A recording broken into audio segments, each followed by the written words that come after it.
जैसे जैसे मौसम सर्द और सर्द होता जा रहा है, वैसे वैसे सियासत में गर्मी बढ़ती जा रही है। किसान नेता जगजीत सिंह डल्लेवाल बीते 38 दिनों से खनौरी बॉर्डर पर आमरण अनशन कर रहे हैं। उनकी सेहत दिन ब दिन बिगड़ रही है। डॉक्टरों का कहना है कि अब डल्लेवाल को बोलने में भी दिक्कत हो रही है। वहीं आज एक बार फिर इस मामले पर सुप्रीम कोर्ट ने सुनवाई की। सुप्रीम कोर्ट ने पंजाब सरकार के प्रति सख्त रुख अपनाते हुए फटकार लगाई और किसान नेताओं के रवैये को गैर जिम्मेदाराना बताया। सुप्रीम कोर्ट ने डल्लेवाल को अस्पताल में भर्ती कराने से रोकने वाले किसान नेता और बयानबाजी करने वाले किसान नेताओं के लिए कहा, कुछ तथाकथित किसान नेता गैर जिम्मेदाराना बयानबाजी कर रहे हैं। इस सुनवाई के दौरान पंजाब के डीजीपी और चीफ सेक्रेटरी भी वीडियो कॉन्फ्रेंसिंग के जरिए शामिल रहे। इस बीच शिवराज सिंह चौहान की चिट्ठी की भी एंट्री हो गई, जिस पर भड़के केजरीवाल बोले कि देश में दोबारा कृषि कानूनों को लागू करने की तैयारी हो रही है।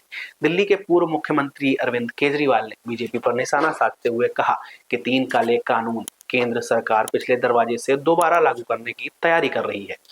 दिल्ली में किसानों को लेकर केंद्रीय कृषि मंत्री शिवराज सिंह चौहान की चिट्ठी पर आम आदमी पार्टी हमलावर है।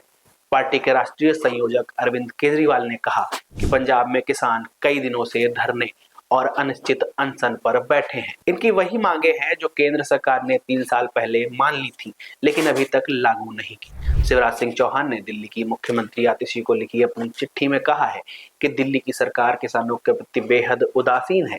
किसानों के लिए आम आदमी पार्टी की सरकार में कोई संवेदना नहीं है। 10 वर्षों से दिल्ली में आपकी सरकार है, लेकिन पूर्व सीएम केजरीवाल ने हमेशा किसानों के साथ धोखा किया है। शिवराज सिंह चौहान की इसी चिट्ठी के जवाब में दिल्ली के पूर्व सीएम केजरीवाल ने सोशल मीडिया प्लेटफॉर्म एक्स पर पलटवार करते हुए लिखा, बीजेपी सरकार अपने वादे से मुकर गई। बीजेपी सरकार किसानों से बात तक नहीं कर रही, उनसे बात तो करो। हमारे ही देश के किसान हैं। बीजेपी को इतना ज्यादा अहंकार क्यों है कि किसी से बात भी नहीं करते। केजरीवाल ने अनशन पर बैठे किसानों को लेकर भी चिंता जाहिर की और बीजेपी पर इसका ठीकरा भी फोड़ा। केजरीवाल ने पोस्ट किया, पंजाब में जो किसान अनिश्चित अनशन पर बैठे हैं, भगवान उन्हें सलामत रखे, लेकिन यदि उन्हें कुछ होता है तो इसके लिए बीजेपी जिम्मेदार होगी। केंद्रीय कृषि मंत्री शिवराज सिंह चौहान की चिट्ठी पर दिल्ली की सीएम आतिशी ने भी बीजेपी को जमकर सुना दिया।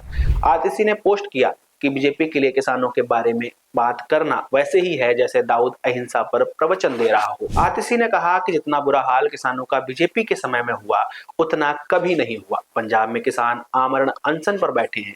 मोदी जी से कहिए कि उनसे बात करें, किसानों के साथ राजनीति करना बंद करें, क्योंकि बीजेपी के राज में किसानों पर गोलियां और लाठियां चलाई गई थी। जैसा कि आप जानते हैं, जो 3 कानून केंद्र ने 3 साल पहले किसानों के आंदोलन की वजह से वापस लिए थे, उन्हें पॉलिसी कहकर केंद्र सरकार पिछले दरवाजे से दोबारा लागू करने की तैयारी कर रही है। इस पॉलिसी की कॉपी उनके विचार जानने के लिए केंद्र ने सभी राज्यों को भेजी है।